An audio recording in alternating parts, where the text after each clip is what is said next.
मैं जोगेश से ये पूछ रहा था कि जब मैं इसमें बोलते हुए अपने आप को देखता हूँ तो इधर से लगता है नहीं मेरा टेढ़ा है मुंह। बाबू जी कैमरा का एंगल टेढ़ा है, आप सही है। तो मैं कह रहा था कि अगर ये मेरा मुंह टेढ़ा हुआ है तो उसका रीजन तुम हो।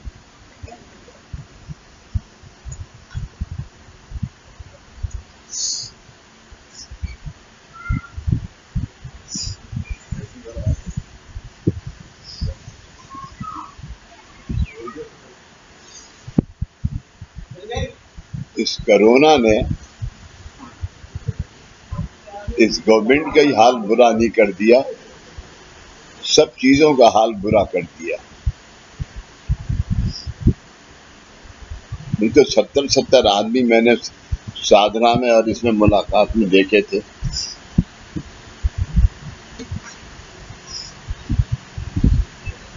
मतलब लोगों को क्या कहते हैं, नाश्ता करके उठियो लगता है अब एक पपीता खाया तो खुला तो कर लेती। हाँ दांतों में से प्याज के वो टुकड़े निकाल लियो। नहीं पपीता का पीस निकाल पपीता बन गया तो नाश्ता पपीता ही किया। यानी अभी वो लोगों का कुछ इंटरेस्ट भी कम हो गया, या तो उनकी बेचारों की कुछ मजबूरी है या बीमारी है, क्या है मैं कह नहीं सकता। लेकिन मैं भी ये सोचता हूँ कि कुछ क्या करना चाहिए। आप लोगों का कुछ सजेशन हो मुझे। बहुत आसान तरीका है, जूम बंद कर दो पहले, जूम बंद कर दीजिए सबसे पहले। जैसे लोकल जूम होगा तो फिर कनेक्ट हो जाता है, तो जिसका कोई चाहेगा वो आएगा। और जहाँ पे जूम में अगर भी आ सकता है तो देख सकता है। और मेरी तो समझ ली साइड से छोड़ दो वहाँ के ऊपर जिसको दिखता है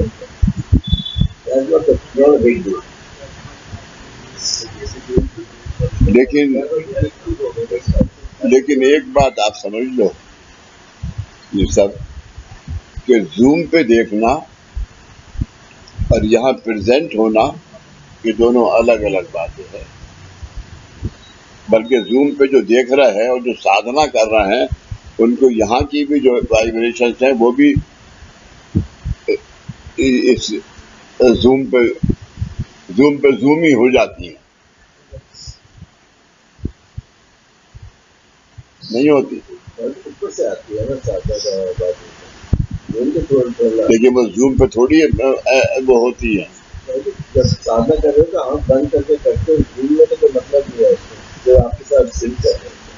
वाइब्रेशन कहाँ आती है? ऊपर से आत्मा के पास आती है ना, ऊपर से आती है ना। लेकिन आत्मा के पास आती है, जूम में क्या आत्मा है? कुछ नहीं, जूम में तो कोई मतलब नहीं।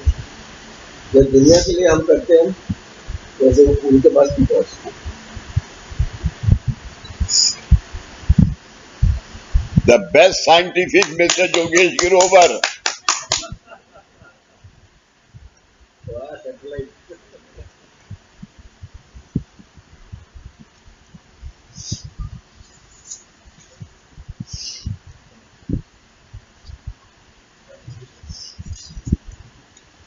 तो अपने इस गुरु मार्ग में कौन किस किस के लिए क्या क्या है वो मैं आपको बता रहा था। तो अभी तक परम पूज्य सलीम बाबा के बारे में बताया। अब परम पूज्य पंत महाराज,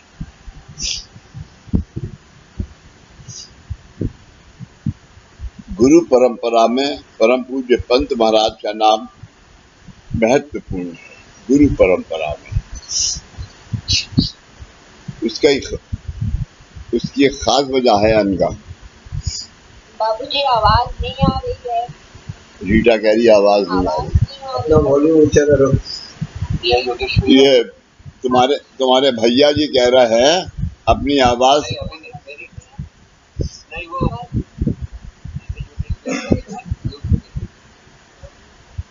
अब आई, अब आ गई। ये जो थोड़े से साइंटिस्ट हैं ना, ये ऐसे ही परेशान करते हैं। हाँ। अब वो जूम और तीन चार इसके अंदर वो टिप्स लगे हुए हैं, उनको tip tip tip tip tip tip करते हैं, तो जिसको चाहा बंद कर दिया, जिसको चाहा खोल दिया।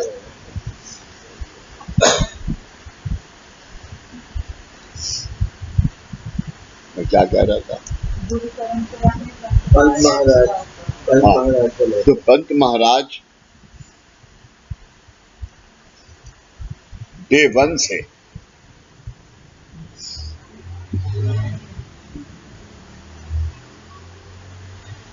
पंत महाराज एक ऐसे गुरु हैं कि जिन्होंने 40 साल,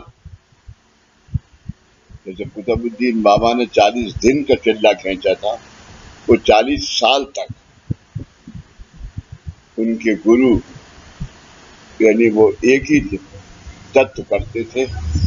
सुबह 5 बजे सूर्य निकलने से पहले नहा धो के बैठते थे पीपल के पेड़। अगर आप लोग पंत महाराज गए हो तो मैंने दिखाया था कि वो पीपल के पेड़ के नीचे बैठते थे और एक आलती पालती मारते बैठते थे, और जब तक सूर्य छुपता था उस वक्त तक एक ही काम करते थे, ओम नमः शिवाय, ओम नमः शिवाय, ओम नमः शिवाय। बस, नो चाय, नो पानी, नो खाना। और शाम को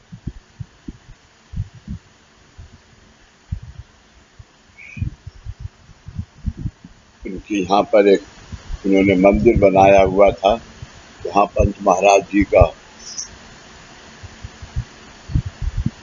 ब्रह्मा विष्णु महेश की फोटो रखी हुई थी। आज के दिन भी वो रखी हुई है, और उन्होंने जाके वहाँ पर उनके को नमस्कार किया, और नमस्कार करके एक चाय पी, थोड़ा सा या दूध पिया, और उसके बाद फिर समाधि लगा के बैठ गए। उठते नहीं थे, ऐसे करते करते करते करते करते करते करते 40 साल 40 साल के बाद उनके गुरुजी अंगा, क्या नाम था उनके गुरुजी का? बाल मुकुंद उनके पास आए और उन्होंने कहा कि तुम अब ये बंद करो।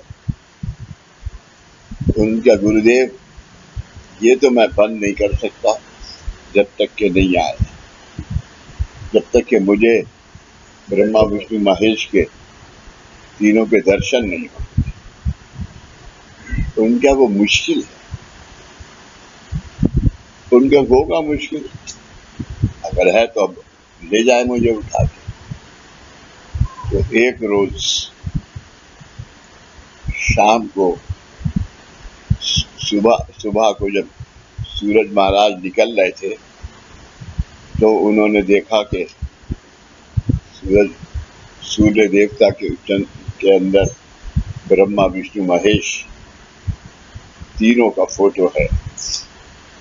तो उनकी आंखें बंद हो गई और वो बेहोश हो गए। थोड़ी देर के बाद उन्होंने ये आवाज सुनी, जब उन्हें होश आया पंत महाराज को, कि मांगो तुम क्या मांगते हो।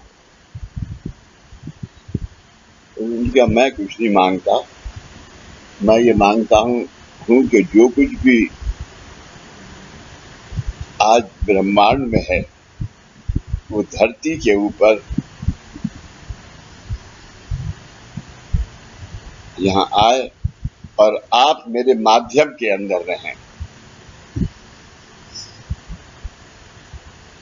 और उनका कि ये नामुमकिन है कि हम तीनों तुम्हारे माध्यम में आए।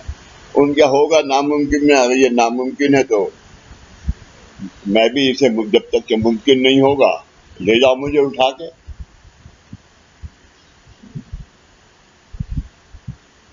तब ब्रह्मा विष्णु महेश इतने से बच्चा हो गए और उनके शरीर में प्रवेश कर गए। वो मूर्ति हाँ कोई छू नहीं सकता। पंत महाराज एक छोटा सा कमरा है उसमें लगी हुई है तो ब्रह्मा विष्णु महेश। आप सबने तो देखा है, नहीं देखा? यार जब सेमिनार करी है, हाँ जो अंदर फोटो नहीं है, पत्थर का है। पत्थर की तीनों ब्रह्मा विष्णु महेश तीनों हैं।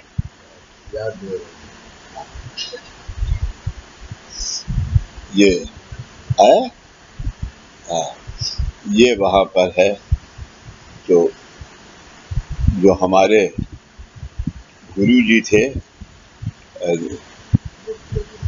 गोखले, उन्होंने कहा कि मैं तुम्हें उसके दर्शन कराऊंगा। तो सुबह को पालकी निकलती है,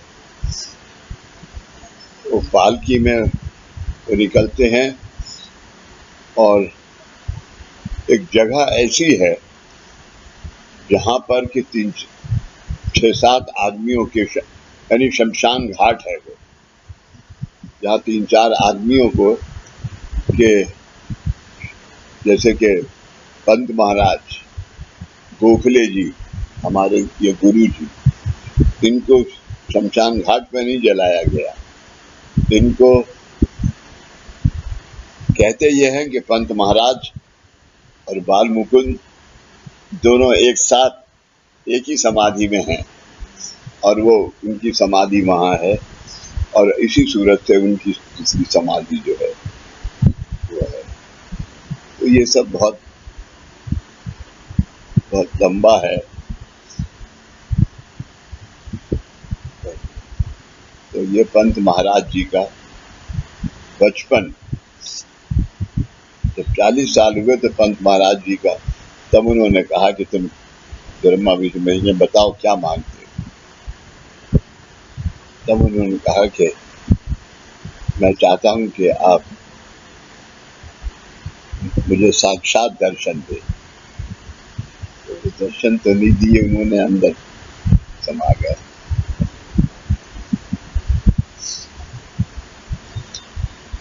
परम पूज्य पंत महाराज, गुरु परंपरा में परम पूज्य पंत महाराज का नाम महत्वपूर्ण है। वे 19वीं शताब्दी के अवधूत संप्रदाय, अवधूत आप आरती करते हैं, अवधूत भजना परसो कुलो, अवधूत भजना परसो कुलो, माझे ब्रह्म लो।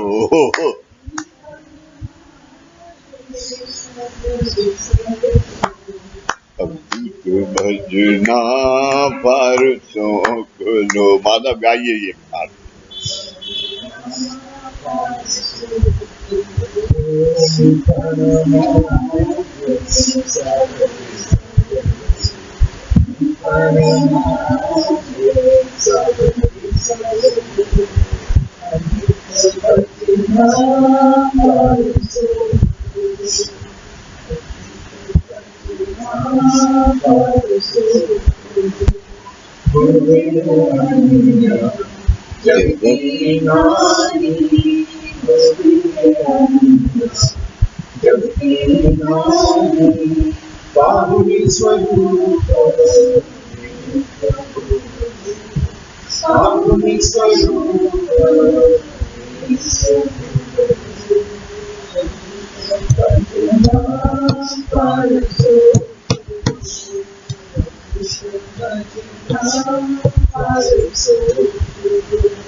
गुरुमाय पिता गुरुबंधुदाता गुरुमाय पिता गुरुबंधुदाता गुरु सिंह शरणम गुरु सिंह शरणम गुरु सिंह शरणम गुरु सिंह शरणम भक्ति करना पारसो भक्ति करना पारसो कालिदास गुरु कालिदास कालिदास गुरु कालिदास भक्त प्रेम दूते भक्त प्रेम दूते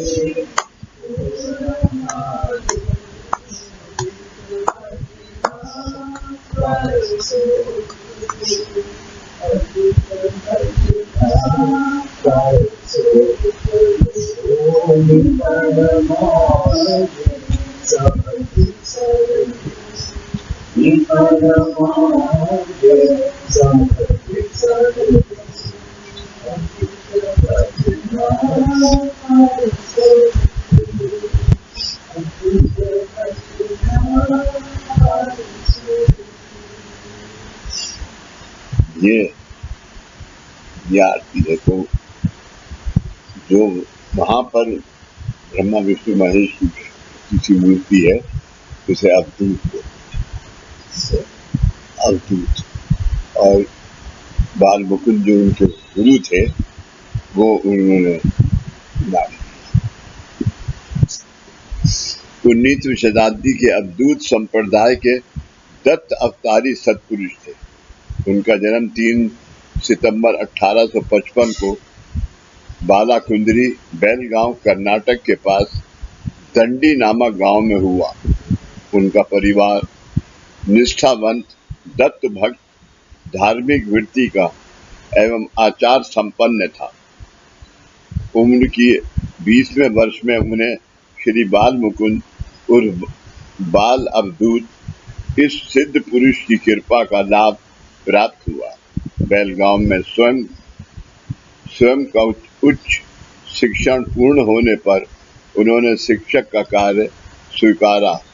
उन्होंने हजारों विद्यार्थियों को मार्गदर्शन किया। वे एक उत्तम शिक्षक एवं कुटुंब वत्सल सद्गृहस्थ थे। आप ये समझिए माधव,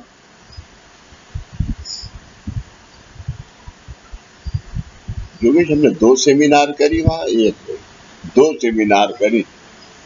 2 सेमिनार में जब स्कूल बना तो नहीं क्या पहले सेमिनार किया था तो 100 साल हुआ था। हाँ, वो बना और वहां पर जितना भी पैसा आया जो वो सब उस स्कूल के नाम में दे दिया। और माधव आज के दिन भी 5,000 रुपए महीना दत्त स्थान को भेजता है। आप सब लोगों के पैसे का जो इसमें डालते हैं उसमें का 5,000 रुपया, पहले 12,000 भेजता था, लेकिन कोरोना ने 5 करा दिया।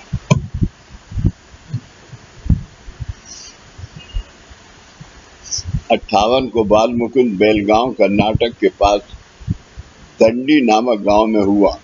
उनका परिवार निष्ठावंत, दत्त भक्त, धार्मिक वृत्ति का एवं आचार संपन्न था। उम्र के 20वें वर्ष में उन्होंने श्री बाल मुकुंद उर्फ बाल अवधूत इस सिद्ध पुरुष की कृपा का लाभ प्राप्त हुआ। बेलगांव में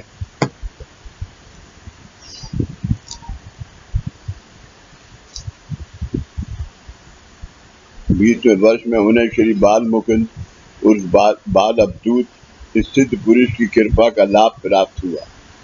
बेलगांव में स्वयं का उच्च शिक्षण पूर्ण होने पर उन्होंने शिक्षक का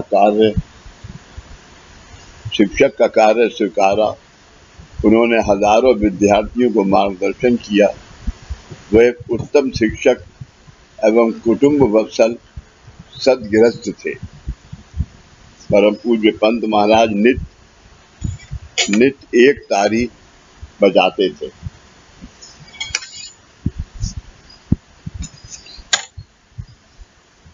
ये पंत महाराज का फोटो है। यहाँ एक चबूतरा बना हुआ है और इसके आगे इतना ही, थोड़ा इससे ज्यादा होगा या इतना ही होगा, एक हॉल है।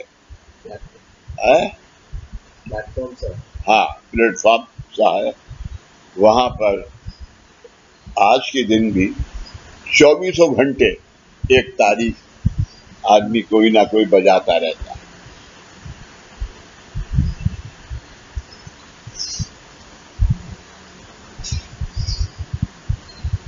परम नित्य एक तारी बजाते थे और सहज स्फूर्ति से श्री दत्त गुरु एवं श्री बाल मुकुंद महाराज का संबोधन करके भजन गाते थे।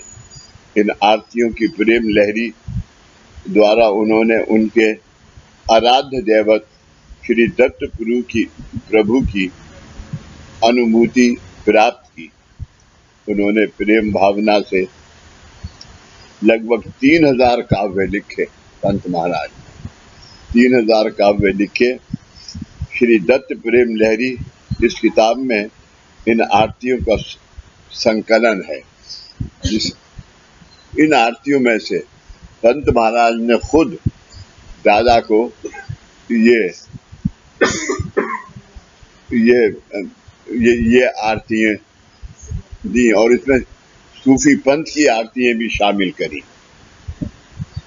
संकलन है। उनकी काव्य रचना का विषय था प्रपंच व परमार्थ। उनकी काव्य रचना का था प्रपंच एंड परमार्थ, जिसको के बाबा ने नाम दिया कि इंसान को हम मेरे भक्तों को 50% प्रपंच करना है और 50% परमार्थ करना है। उनकी काव्य रचना का विषय था प्रपंच और परमार्थ। वास्तव में ये दोनों विषय परस्पर भिन्न हैं, लेकिन परम पूज्य पंत महाराज ने इनका अपूर्व संगम अहिक जगत को दिखाया है। ये दोनों विषय एवं जीवन उन्होंने सहजानंद से व्यतीत किए।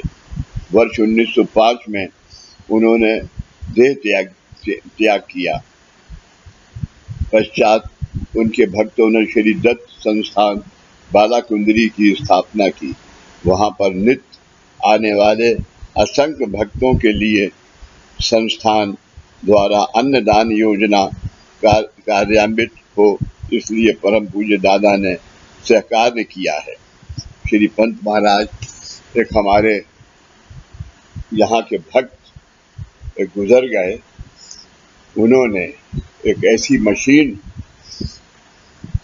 क्या नाम था उनका, नरेश, एक ऐसी मशीन जो रोटी बनाती है, क्योंकि वहां पर सुबह से शाम तक गुरु गांव से लोग आते हैं और वो पंत महाराज के दर्शन करते हैं और डोलियों में आते हैं और गाने भजन करते हुए आते हैं और भजन करते हुए जाते हैं। तो ये वो रोटी और वो उनको खाना फ्री, चावल और रोटी। पहले रोटी नहीं मिलती थी क्योंकि इतने आदमियों के लिए रोटी कौन बनाए, तो ये उन्होंने साइकिल बध्याल संस्था से कहा और यहाँ से उन भक्त ने फ्री उस मशीन को, जो कि कई लाख की थी मेरे ख्याल से, वो मशीन उन्होंने फ्री उस स्थान को दी है। वहां पर नित्य आने वाले असंख्य भक्तों के लिए संस्थान द्वारा अन्नदान योजना कार्यान्वित हो, इसलिए बंदी दादाजी ने सहकार किया है।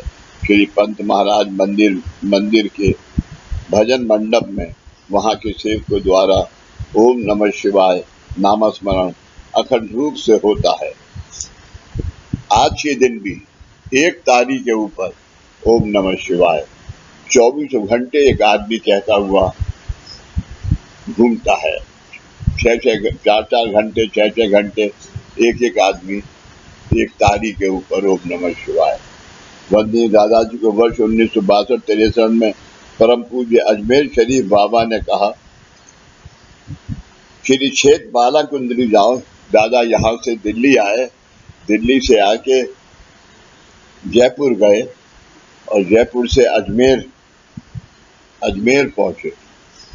जब हम अजमेर पहुंचे तो उन्होंने अजमेर शरीफ बाबा ने कहा कि तुम यहाँ मत आओ, अभी तुम पंत महाराज के पास जाओ। तो दादा उस वक्त यहाँ से बॉम्बे दादर के अंदर कामकाज करते थे। जब दादर में गए तो बिल्कुल उसके सामने एक भक्त रहते थे जो कि पंत महाराज के बहुत भक्त थे। वो दादा को लेके, क्या नाम था जोगेश उनका, किसी उसमें है, क्षेत्र बालाकुंडी जाकर श्री पंत महाराज से मिलो। इस कार्य में उनका बहुत बड़ा योगदान है। वंदनीय दादाजी श्री क्षेत्र बालाकुंडी गए, तब परम पूज्य पंत महाराज ने उन्हें श्री नवनाथ पोथी का पारायण करने के लिए कहा। पारायण पूर्ण होने पर परम पंत महाराज ने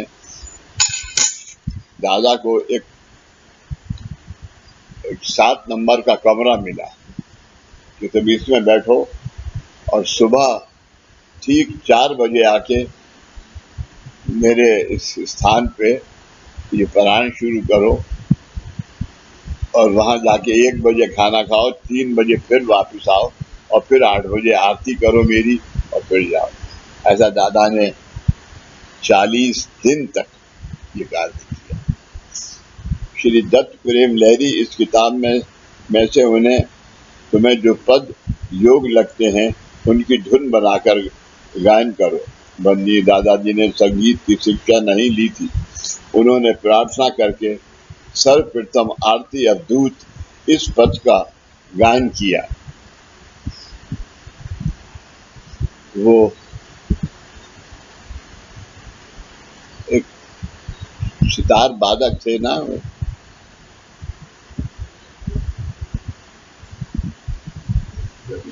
है नहीं, दूसरे भीमसेन जोशी।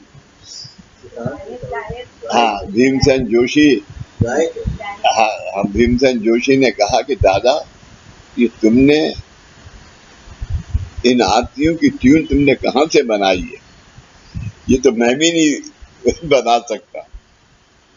तो भीमसेन जोशी ने आरती अवधूता वहां पर द्वारका माई में गाई, तो दादा ने उसका बताया, इस पद का गायन किया और उन्हें अष्टभाव जागृत का अनुभव हुआ। परम पूज्य पंत महाराज के पास शब्द ब्रह्म और नाद ब्रह्म का कृपा आशीर्वाद है जो उन्होंने वंदनीय दादाजी को प्रदान किया। उनकी आरतियां गाते और सुनते समय मन अवस्था का एहसास होता है। वंदनीय दादाजी जब पुणे से श्री क्षेत्र बालाकुंडी जाते थे तब रास्ते में 8-10 आरतियों की धुन बनाते थे। फिर वे आरतियां परम पूज्य पंत महाराज को गाकर सुनाते थे और उन आरतियों के लिए उनकी अनुमति लेते थे। और जिस वक्त दादा आरती बनाते थे, दीपक इधर लक्ष्मण राव और इसके पीछे विजय और विजय के बाएं पे राम बाबू। और जब ये आरती गाते थे तो दीपक की जांघ के ऊपर एक हाथ इधर विजय की, तो वो कहते थे ये आरती तो हमें श्री दत्त प्रेम लहरी इस किताब में लगभग 130 आरतियों का गुरु कार्य के लिए चयन किया।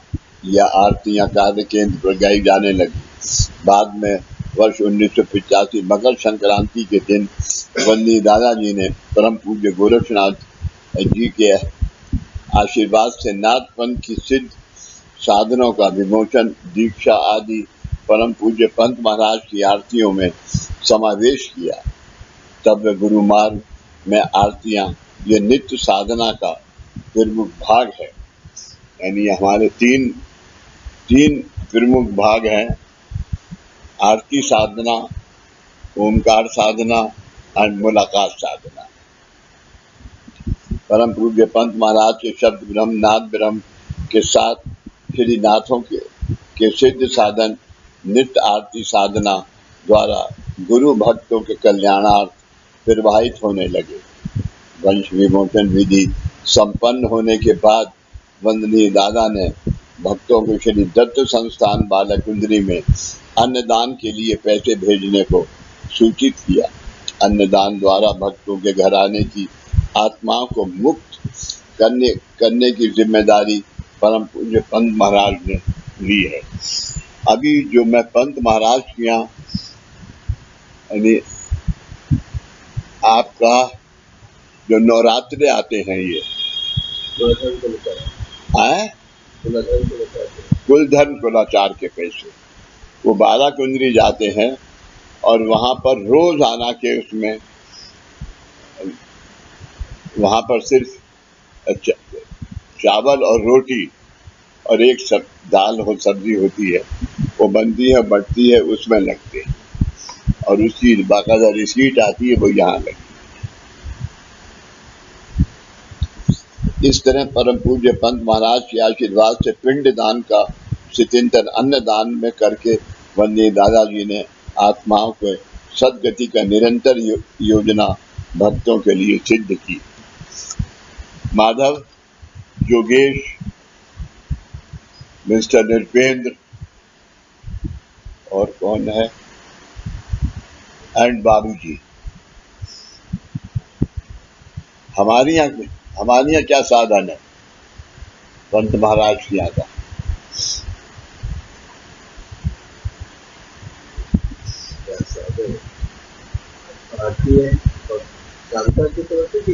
कामकाज की तौर पर सोमवार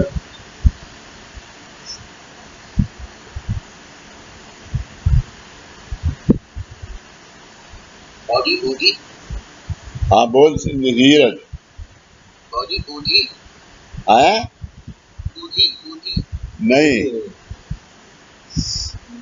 निर्पेंद्र, तुम्हें कल बताइए ये बात।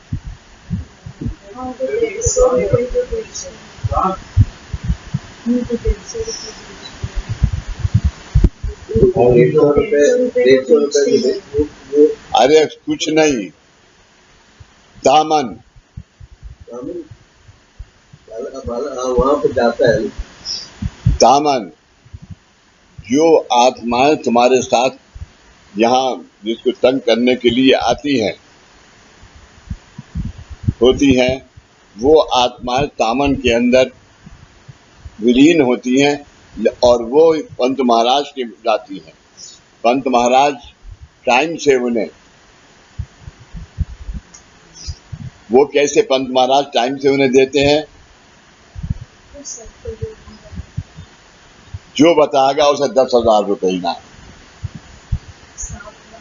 ना धीरज, 10,000 रुपए, चल 1 लाख देता हूं तुझे।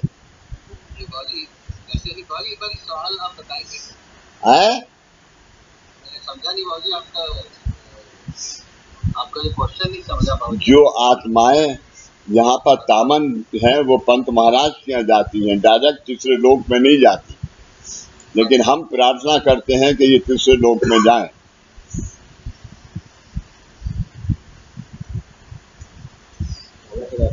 हैं? हैं? क्या कह रहा है?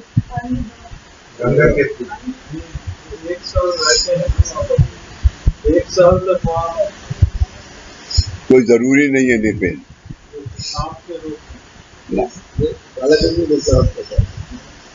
नहीं वो जरूरी नहीं है।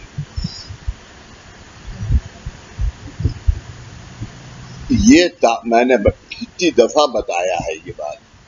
ये तामन सिद्ध हुआ दिल्ली में, लोधी रोड पे नहीं, लोधी गार्डन। ज्यादा 4-4, 5-5 डिब्बियां 5-5 की लेके जाते थे और लोधी गार्डन में जाते थे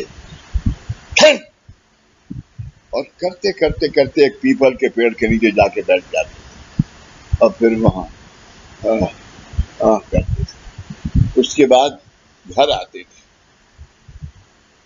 थे तो उस बात मुझे हुक्म था कि तुम प्रभु के घर पे मिलो मुझे, ऐसा नहीं हो कि मैं वहां से वापिस आऊं और तुम ना हो। तो दीपक को एक इतनी बड़ी परात लेके मैं तामन के उसमें ऊदी डाल के बैठता था और फिर दादाजी को सामने बैठालता था। तब दादाजी उसमें खून की उल्टी करते और फिर मैं उसमें ऊदी डाल के उसे विसर्जन करता था। ऐसा कार्य 30 दिन किया, तब ये तामन सिद्ध हुआ था प्रभु के घर के ऊपर। इस तामन से और ये तय हुआ विभूतियों में पंत महाराज में कि ये भी आत्माएं पंत महाराज के यहाँ जाएंगी और फिर एक एक करके जब जैसे जैसे रास्ता होगा, लेकिन पंत महाराज के यहाँ जाके उनको शांति मिलेगी, क्योंकि अन्न ब्रह्म, इसीलिए दादा हम सब जने पहले पैसे भेजते थे, वो वहां पर है, लेकिन ये डायरेक्ट तीसरे लोग को नहीं जा सकते। यहाँ से जिसको तामन में जो विधि होती है वो आत्मा सीधी तीसरे लोक को जाती है, तीसरे लोक से फिर से तय होता है। आज शमशान में तुमने जलाया तो यहाँ से उसे पहले लोक में भी जाने की मुश्किल है। ये ऐसा पंत महाराज क्षेत्र है। अब जो बोले तो 10,000 रुपए दे देगा, क्या होता है? तो यहाँ पे यहाँ से जब पंत महाराज के जाते हैं तो उसके बाद क्या होता है भाई? वहां पर अन्न उन आत्मा को अन्न मिलता है, वो जो नैवेद्य होता है, क्या कहते हैं पंत महाराज का, सुबह को तुमने नहीं देखा, सुबह को गुरु जी की पादुका के ऊपर बैठ के अभिषेक होता है जब उस वक्त फौरन गुरु जी की वाइफ जो है थी, वो है अभी भी, वो तो बाल मुकुंद की, वो बना के भेजती हैं नैवेद्य। जब पंत महाराज के 3 नैवेद्य होते हैं, एक 10 बजे, एक 12 बजे और एक 1:30 बजे, 3, और उसके बाद फिर शाम को होता है। तो ये जो 3 नैवेद्य हैं, ये उनको लेके जाती है आत्मा को, उनका नंबर होता है, वो सब पंत महाराज वगैरह तय करते हैं। जो हम लोग बालासुर में देखते हैं, तो तामन के बाद जो आत्माएं जाती है, उनको वहाँ पे एक साल जो भी समय है वहाँ पर है कि शांति मिलती है, तो तीसरे लोग वहाँ से कैसे जाते हैं, क्या होता है? ये पंत महाराज के यहाँ का ये रास्ता है भाई, और उसकी वजह ये है, अब ये पता नहीं होता कि कौन सी आत्मा तीसरे लोक को गई है, कौन सी आत्मा चौथे लोक को गई है, लेकिन तीसरे लोक पर जरूर जा रही है। इस दादा के मार किए आत्मा। आप पूछ रहे थे ना कि वहाँ पे जाके क्या होता है, अपने प्रश्न को जो पूछा था उसका जवाब क्या है? वहाँ पे जाके क्या होता है, उन आत्माओं के कर्म का, क्योंकि यहाँ पर उनको तामन दिया, वो आत्माएं, वो जो दोष था विसर्जन होता है, वो पहले जाता है, और जिस आत्मा के बाद गया वो बाद में जाता है।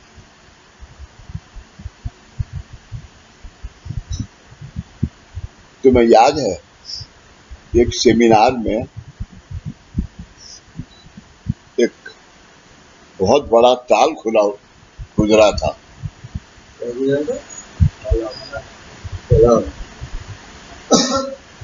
तुम भी थे यार, तुम सब लोग थे। जब वो खुदरा खुद गया था तो उसमें बहुत पानी भरा हुआ था। जो पंत महाराज के भाई के बेटे, क्या नाम था उनका?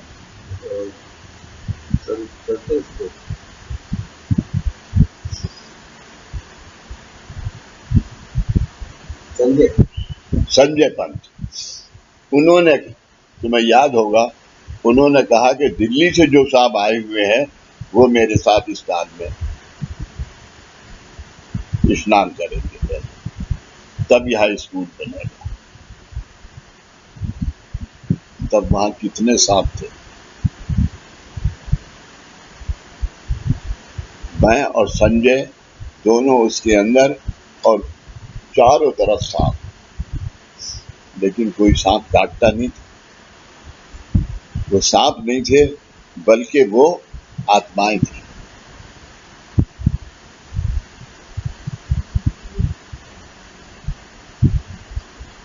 वो अब सांप के नहीं आते हो? नहीं, अब नहीं आते। माधव, मैंने अपनी आंखों से वहां पर तो सांपों को ऊपर ऐसे खड़े होते हुए देखा है, लेकिन गुरुजी मुझसे कहते थे कि तुम्हें कुछ नहीं।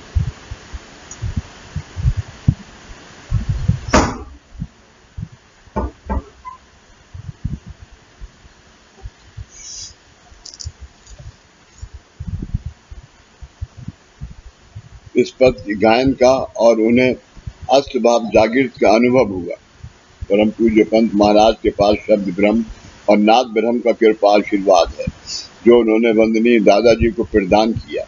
उनकी आरतियां गाते और सुनते समय मन अव्यवस्था का एहसास होता है। वंदनीय दादाजी जब पुणे से किली क्षेत्र बालाकुंद्री जाते थे, तब रास्ते में 8-10 आरतियों की धुन बनाते थे।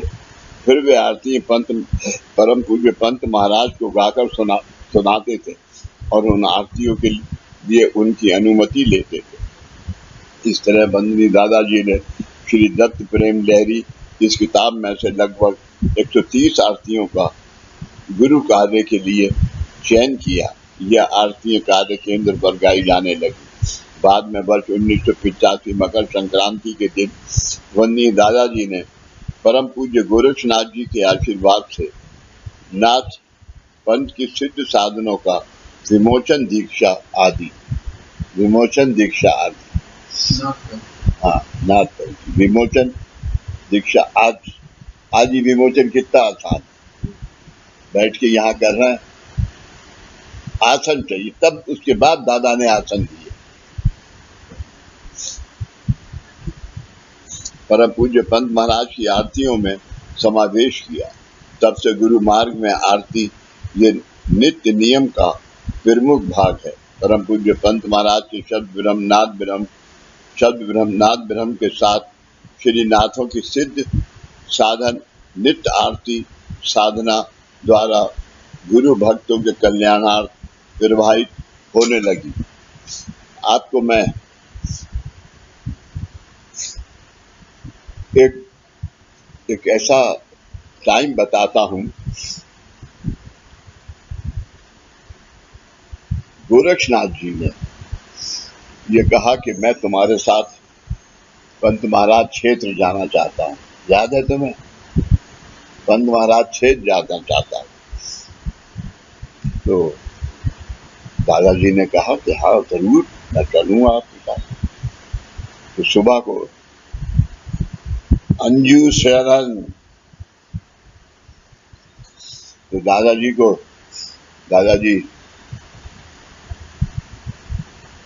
सुबह को देखा कि 4 बजे पंत गोरक्षनाथ जी खड़े हुए।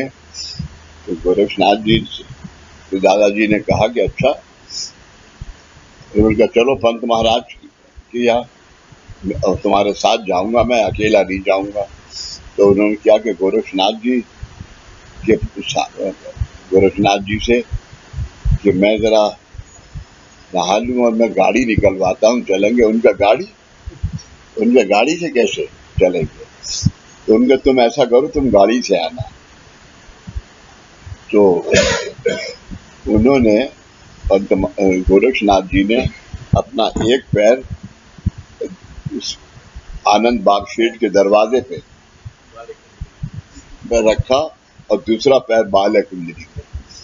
जब दादा गाड़ी से पहुंचे वहां, तो दादा देखा कि बाला गोरक्षनाथ जी जो है वो वहां पर पंत महाराज से बातें कर रहे बैठे हुए। तो उन्होंने क्या कि आप कब आए? उनका मुझे आए हुए तो 1 घंटा हो गया और तुम अब आए हो। तो उनका सब दादा ने पूछा कि आप कैसे आए? मैंने कहा जो पैर मेरा तुम्हारे पास था वो मैं वहीं छोड़ आया, दूसरे पैर से यहाँ आ गया। ऐसे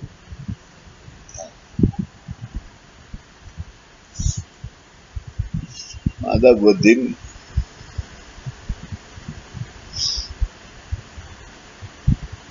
एक किसी फिल्म का गाना है ना, वो दिन ना रहे। बताओ भाई, किसी को याद नहीं है? अंजू दीदी बता रही है। हाँ हैं? याद ना जाए बीते दिनों की, याद ना जाए बीते दिनों की। एक और है गांधी जी,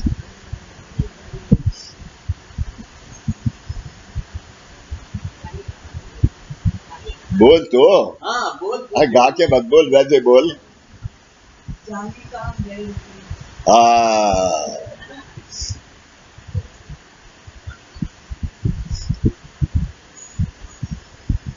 अब गा के कौन सुनाएगा इसे?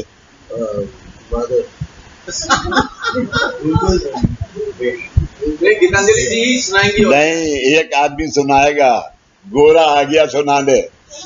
गोरे सुना जाने कहाँ गए वो दिन। और ये लीना बोल रही थी काफी देर से। है? लीना बोल रही थी सुनाओ ना, मैंने कहा चलो ना। कौन कह रही थी? लीना बोल रही थी बहुत देर बैठी। लीना सुनाएगी। लीना सुनाएगी। है? लीना गा के सुनाएगी। हाँ लीना, हाँ सुना दे। तो मैं तुझे वो, हाँ तो मैं तुझे एक वो यहाँ से कुछ इनाम भेजूंगा। जल्दी सुना, जल्दी सुना।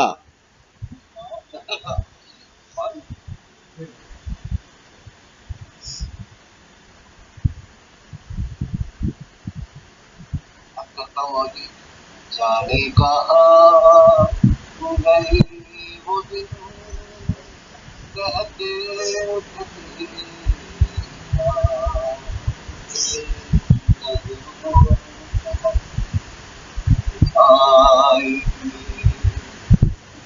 वाह वाह वाह वाह, गोरा काला हो गया, गोरा काला हो गया।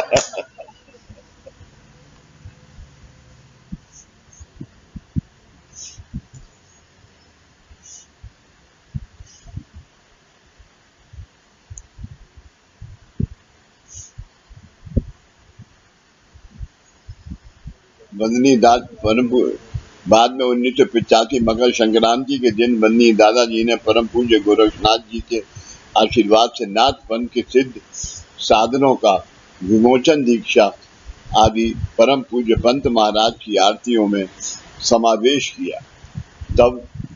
तब से गुरु मार्ग में आरती ये नित्य साधना का प्रमुख भाग है। परम पूज्य पंत महाराज जी के शब्द ब्रह्म, नाद ब्रह्म के साथ श्री नाथों के सिद्ध साधन नित्य आरती साधना द्वारा गुरु भक्तों के कल्याणार्थ प्रवाहित होने लगे। वंश विमोचन विधि संपन्न होने के बाद बंदी दादा ने भक्तों को श्री दत्त संस्थान बालाकुंद्री में अन्नदान के लिए पैसे भेजने को सूचित किया। अन्नदान द्वारा भक्तों के घराने की आत्माओं को मुक्त करने की जिम्मेदारी परम पूज्य पंत महाराज ने ली है। इस तरह परम पूज्य पंत महाराज के आशीर्वाद से पिंडदान का शिथिंतर अन्नदान में करके वंदनीय दादा ने आत्माओं की सद्गति का निरंतर योजना भक्तों के लिए सिद्ध की है, निरंतर योजना भक्तों के लिए सिद्ध की है। इसलिए हम जब 13वें दिन आदमी की मृत्यु के 13वां दिन होता है तो उस रोज उससे कहते हैं, उसके बेटे से बेटी से जो भी है, या 150 रुपये बाला कुंदरी भेज दो। वो 150 रुपये बाला कुंदरी आपके अन्नदान के लिए जाते हैं और उस 85% आत्माएं 13वें दिन के लिए जाती हैं, तीसरे लोग। और उस वक्त एक और तकलीफ थी,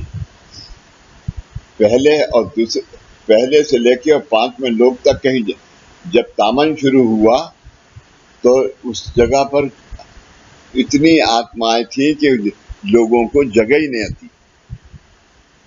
तो चौथे लोक में जो आत्माएं थी, दादा ने पंत महाराज के माध्यम से अन्नदान से उन्हें 5वें लोक में भेजा। चौथे लोक की आत्मा तीसरे लोक में, तीसरे लोक की आत्माएं चौथे लोक में, दूसरे लोक की तीसरे लोक में, पहले लोक की, तब इस सूरत से तीसरे लोक तक का कार्य दादा ने किया। तब ये आत्माएं ऊपर जाने लगी। ये मार आज के दिन ऐसा नहीं है। और अभी भी ये साधन कोई भी, आज 3 दिन कामकाज होता है, लेकिन 3 दिन कामकाज के अंदर कोई दिन ऐसा नहीं जाता कि जिस दिन यहाँ 2-3 तामन ना होते।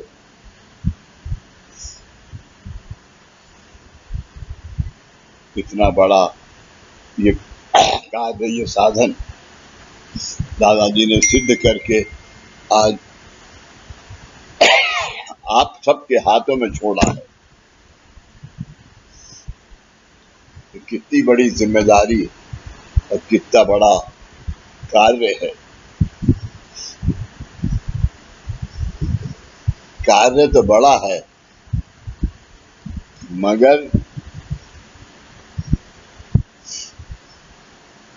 मगर माधव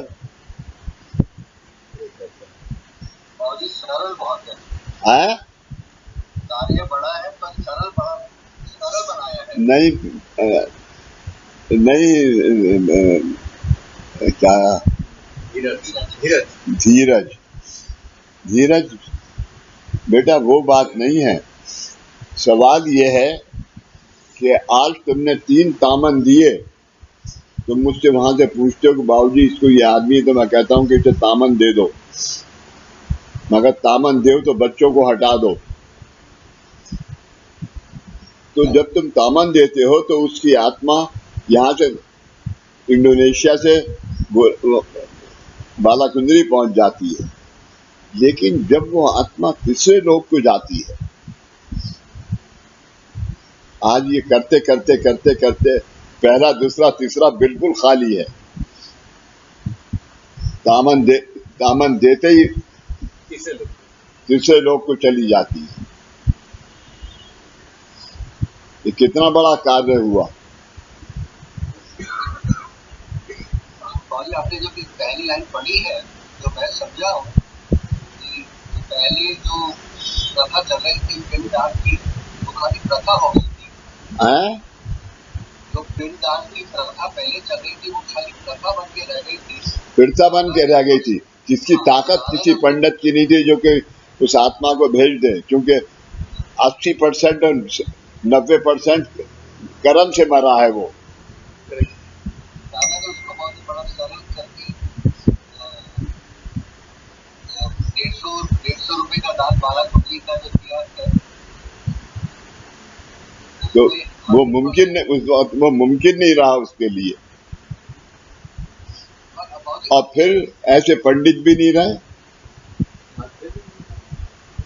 बाजी आपके लिए अब साधन जो हो गया है, 150 रुपए का दादा ने बनाया, उससे पिंडदान की जो जो प्रोसेस थी वो पूरी हो जाएगी।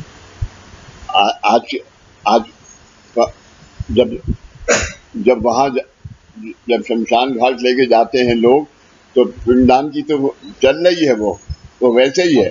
इसलिए उससे उसके उसके पेरेंट्स से हम क्या, जो हमारे यहाँ है गुरु बंधु, उससे क्या कहते हैं कि ऐसा करो भाई, जब तुम्हारा इसकी 13 ही करो तो इसे 150 रुपये बाला कुंदरी भेज दो। तो ये आज के दिन ये कलयुग का मार्ग सिद्ध है। और वो पिंड का पिंड ही होके रह गया, नीचे रह जाता है, माध्यम ही नहीं है।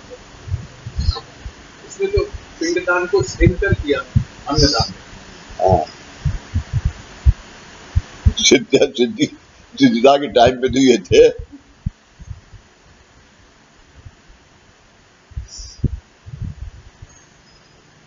ये तुम्हारे सुबीर समादार साहब बता रहे हैं,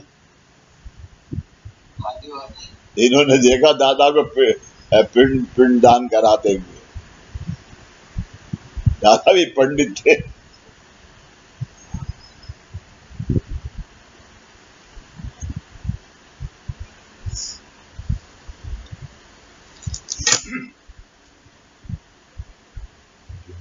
हाँ माँ,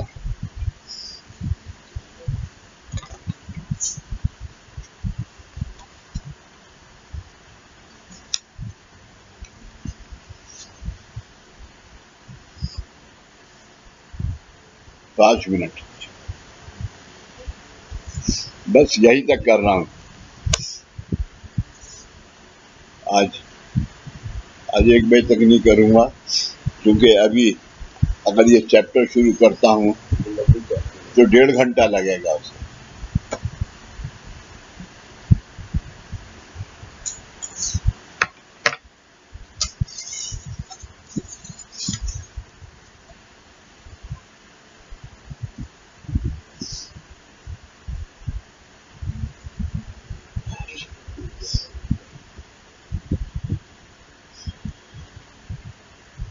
चलो ओमकार।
पाठ पूरे हुए।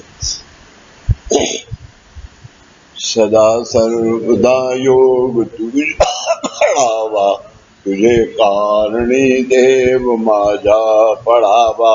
उपेक्षु नको गुणवंत अनंता, रघुनायका मां गणे हेचि आता।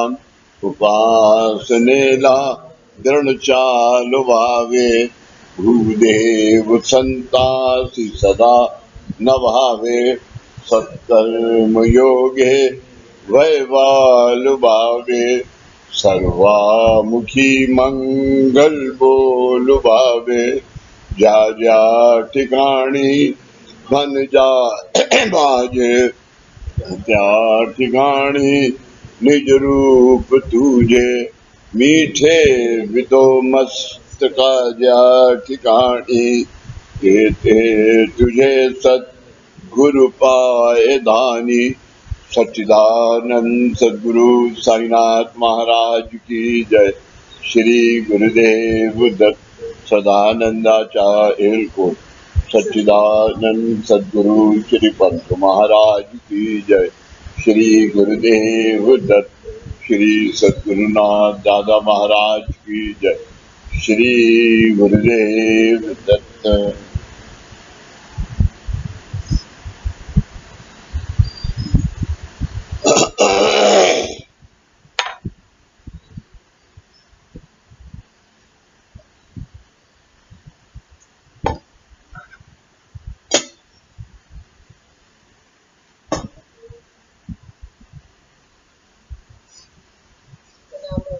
जी मिसेस पंत, बड़ी अच्छी लग रही हो। हाँ भैया, इंग्लैंड